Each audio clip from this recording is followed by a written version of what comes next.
Obviously, tough game to swallow, just from a standpoint of having that lead. But we've done that several times since we've been here.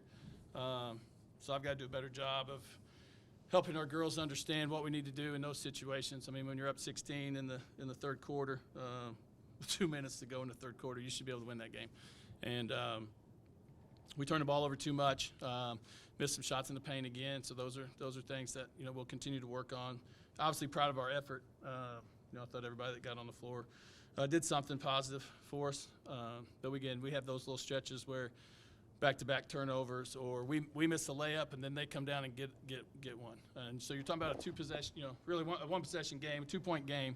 And we've talked to them and I don't say harped on them, but explained to them, like, we can't miss a layup and then give up a layup on the fast break. And we did that 2 or 3 times today. And so those are big. Those are 4-point swings, which actually end up becoming 12-point swings. Got to value the basketball. Can't turn the ball over 9 more times than your opponent, and being a two-point game and think that that's acceptable. So just continue to work and try to get better. Obviously, we competed, and that's one of the main things. We just got to get some people making some shots.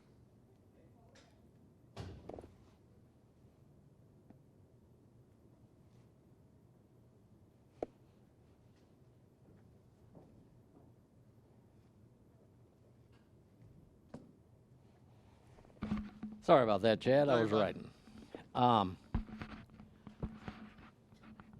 The 2 positive notes that I saw today, after not having seen you guys for like 2 weeks, Adrian is moving a lot better than she did 2 weeks ago, I thought. And Bella Finnegan is way more comfortable now than she was 2 weeks ago. Yeah. So, I think you got people moving in the right direction. Well, we're trying. With Adrian, sometimes it's still hard because she's still recovering.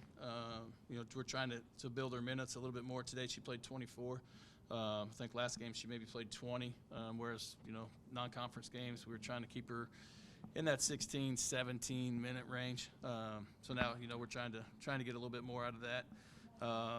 We have some plans for some things that we can do, just from the standpoint of moving people around, getting our best 5 people on the floor together at times during the game. She's part of those plans, obviously. But Bella's going to start. She's going to continue to grow and get better, and we're excited about her future. What happened to Adrian at the end of the first half when she couldn't shoot her free throws? Oh, they knocked her contact lens out. That was all? Yeah. Because I looked and I didn't think I saw her at the start of the second half sitting on the bench. Maybe she was just in a spot I didn't look. Yeah, I don't know. I'm not sure about that. Yeah, okay. She has to do some kind of activation thing or something sometimes so she may have been in the training room.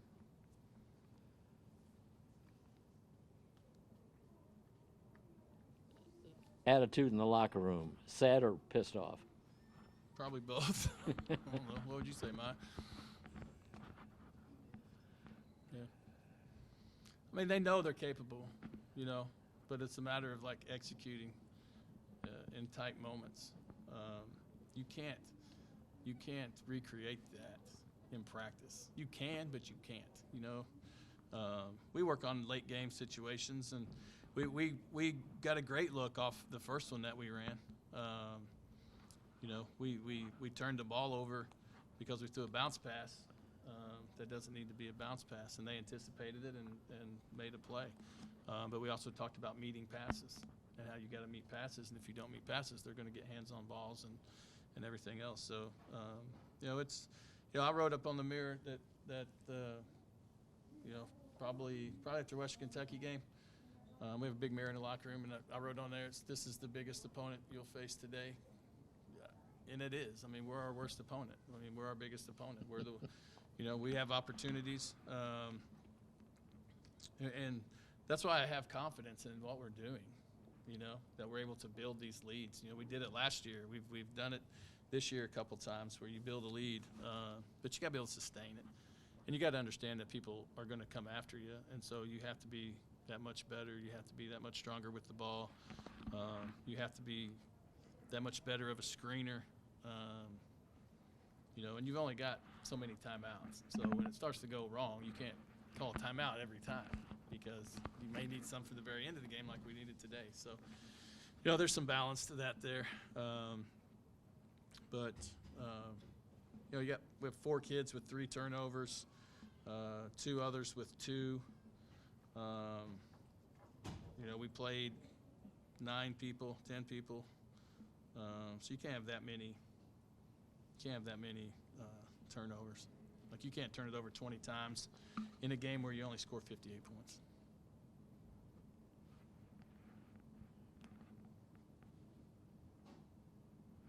I'm good. Coach, you mentioned the turnovers. You guys have had big leads in games, and then like you kind of mentioned the finishing. Is there something that you kind of take away from this game? Like, hey, this is, you know, so sometimes you talk about like losing games is unfortunately like a good teacher. Is there anything you kind of take away? Well, I mean, we've talked about this. You know, this season's really about learning how to win, and these are the games. And it was the same way last year. You know, we'd be up double digits on Drake. We're up double digits on Northern Iowa. We're up double digits on Loyola, I think, Valpo. All those games at home. Not up as much as we were today, late, but build double-digit leads and we don't do as good a job adjusting to like them changing defenses or them all of a sudden now they're putting a little more pressure on us. We let them dictate more than like we have that stretch where we're kind of dictating things, and then when they start to dictate it, we kind of our offense we're turning it over, but that's allowing them to get fast break points. And you know, that was one big key going into this game was trying to keep them from scoring on the fast break, and they had 14 points on the break to our 7. We're a team that needs to score on the fast break because we're a very average half-court team. So when that's the case, you got to find other ways to score. And you know, they got a big kid in there that changes the game too. I mean, she takes up a lot of space, and you know, I thought our kids did a pretty good job battling her. She only had 8 points. You know, she's their second leading scorer, and we held her to 3 of 9. So I mean, you got to give credit to Maya and Lily and Hattie for battling the way they did. And you know, it's hard to watch, you know, because you're like, we could have won that game. But you know, congratulations to them. I mean, they came back. They went on the road and won 2 games, and you know, they're good for them. But we've had 2 now.